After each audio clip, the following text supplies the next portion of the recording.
et soit le précieux sang de notre Seigneur Jésus-Christ, le cœur immaculé de Marie, chers auditeurs et chères auditrices. Nous voici donc, après avoir terminé la lecture l'interprétation du Père Lafont-Santenac concernant les chapitres 7 jusqu'au chapitre 22 inclus de l'Apocalypse.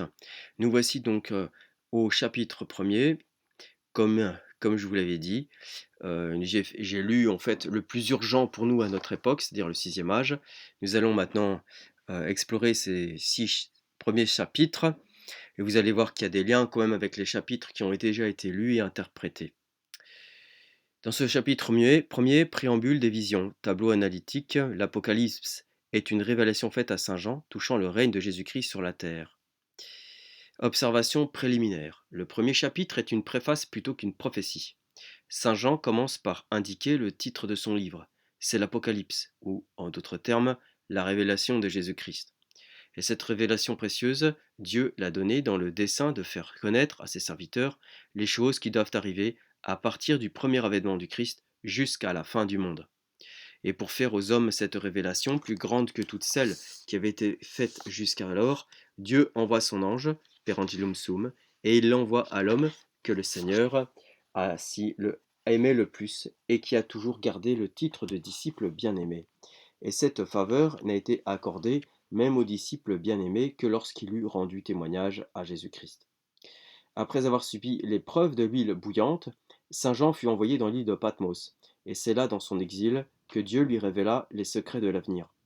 Ce sont donc de bien grandes choses qui sont écrites dans l'Apocalypse. Voilà pourquoi Saint Jean ne cesse de dire « Heureux celui qui lit et qui entend et qui garde les paroles de cette prophétie. » Fin de citation. Saint Jean, à la fin de son livre, après avoir renouvelé la même promesse de bonheur, laisse une menace de mort et de mort éternelle à tous ceux qui auraient la témérité de toucher à une seule parole de cette prophétie. L'apôtre envoie son apocalypse à toutes les églises, ou plutôt à l'Église catholique de tous les âges, au nom du Père, dont il rappelle l'éternité, au nom du Saint-Esprit, dont il indique les 7 dons, et au nom du Fils, qu'il appelle le témoin fidèle, le premier-né d'entre les morts, et le prince des rois de la terre. Après avoir dit un mot des humiliations de notre Seigneur Jésus-Christ, mort pour laver nos péchés dans son sang, l'apôtre rappelle aussitôt la gloire incomparable de son second avènement. Saint Jean nous fait ensuite connaître la manière dont les choses futures lui ont été montrées. Il est ravi en esprit et comme transporté dans un lieu où les événements passés, présents et à venir qui intéressent l'Église sont mis en scène. Il voit, il entend, il comprend tout, car l'ange qui l'accompagne lui découvre tous les mystères. Il va jusqu'à lui marquer ce qu'il doit faire en présence de cette merveilleuse vision. Citation, écris ce que tu vois et envoie-le aux églises. Fin de citation. L'Apocalypse n'est pas un livre comme un autre. L'esprit et le talent de l'auteur n'y sont pour rien. Le Saint Jean ne fait que copier ce qu'il voit ou écrire ce qu'il entend. Il tient la plume sous la dictée de l'Esprit de Dieu.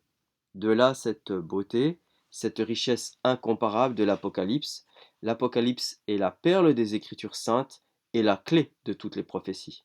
C'est une mine d'or toujours plus riche à proportion qu'on creuse et qu'on approfondit davantage.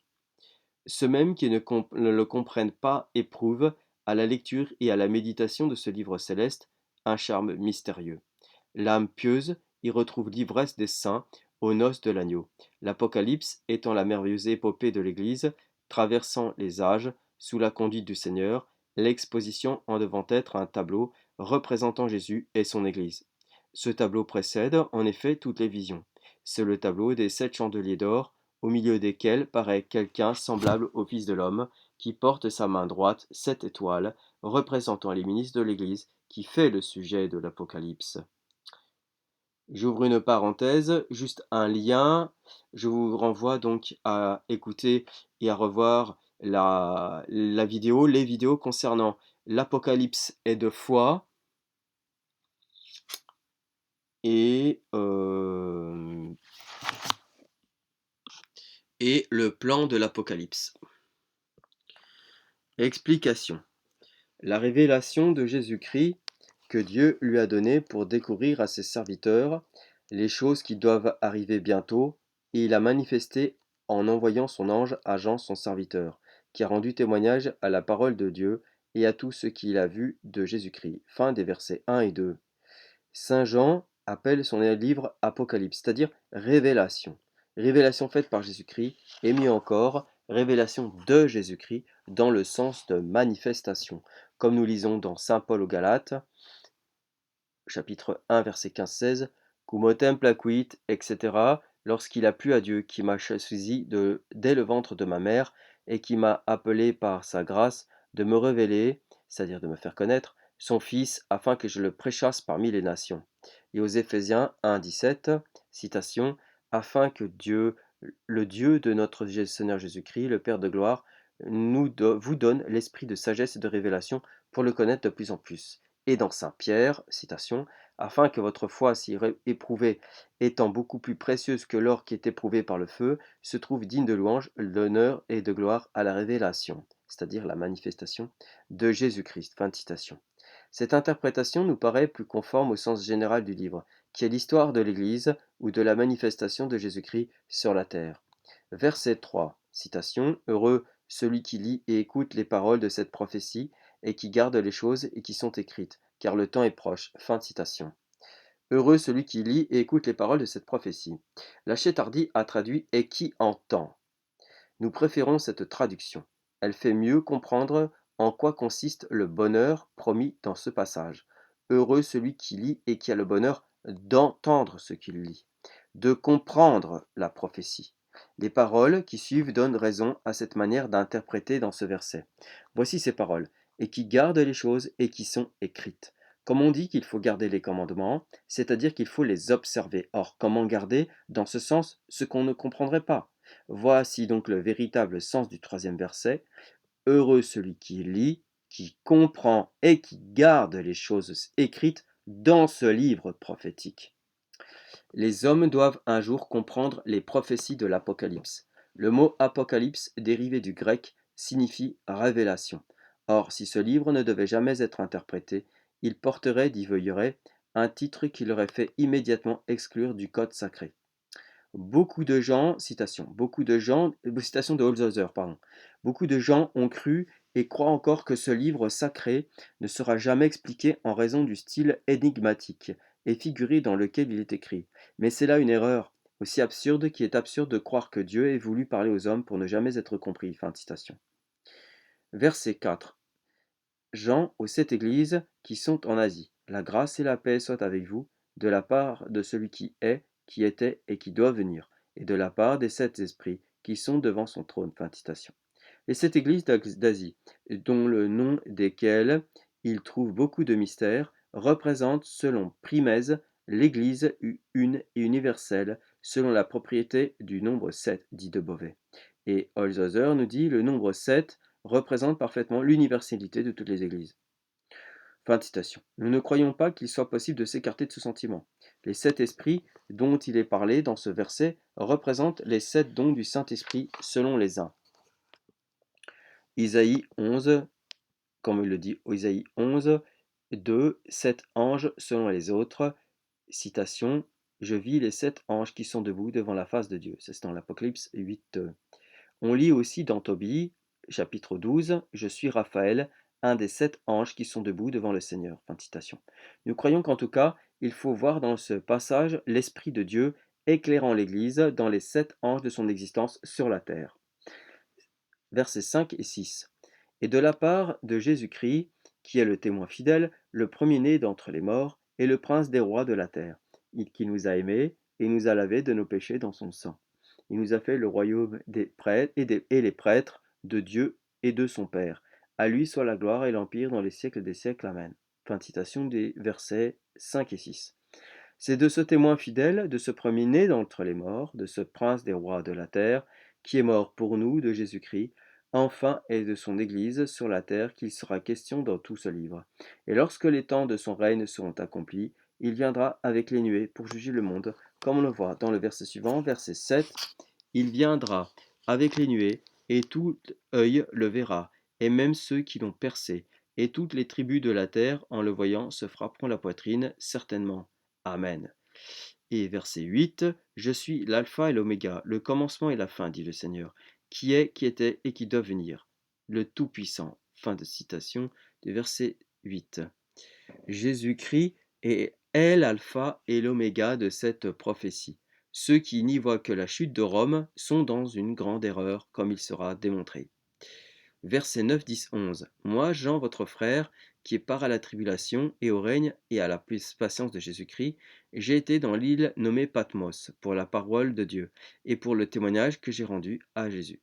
Au jour du Seigneur, je fus ravi en esprit, et j'entendis derrière moi une voix éclatante comme une trompette, qui disait: Écris dans un livre ce que tu vois, et envoie-le aux 7 églises qui sont en Asie, à Éphèse, à Smyrne, à Pergame, à Thyatire, à Sardes, à Philadelphie et à Laodicée. Fin de citation. Par les 7 églises sont désignés les 7 âges de l'Église catholique, c'est-à-dire 7 époques diverses dans le cours desquelles le Seigneur accomplira toutes choses, dit le bienheureux Aljoser. Le bienheureux, Aljoser tout court. Les 7 églises, ajoute Monsieur de Beauvais, représentent toutes les églises, la catholicité tout entière. Le nom mystérieux de ces églises, dont on verra la signification, caractérise l'âge auquel correspond chacune des 7 églises. Versets 12 et 13. Et je me tournai pour voir quelle était la voix qui me parlait. Et en même temps, je vis 7 chandeliers d'or. Et au milieu des 7 chandeliers d'or, quelqu'un qui ressemblait au Fils de l'homme, vêtu d'une longue robe et ceint au-dessous des mamelles, d'une ceinture d'or. Fin de citation. Les 7 chandeliers d'or représentent l'Église, dans les 7 âges de son existence, et la présence du Fils de l'homme, ou de son représentant au milieu des 7 chandeliers d'or, fait voir que Jésus-Christ demeura par sa grâce, par sa présence sacramentelle, et par la succession des souverains pontifes au milieu de l'Église, pour la gouverner jusqu'à la fin des siècles, comme il l'a promis par ses paroles: Voilà que je suis avec vous tous les jours jusqu'à la consommation des siècles. La longue robe représente l'habit sacerdotal.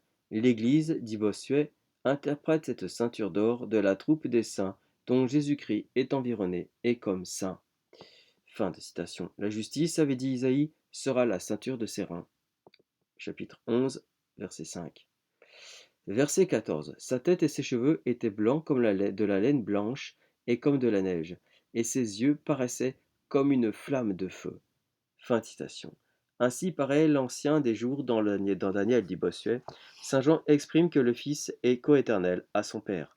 Dans ce passage, on peut voir aussi le vieillard de Rome, le souverain pontife, qui veille d'un œil attentif un troupeau dont il est le chef. Ses pieds étaient semblables à l'airain, dit l'Apocalypse, quand il est dans une fournaise ardente, et sa voix comme la voix des grandes eaux, dit ce verset 15.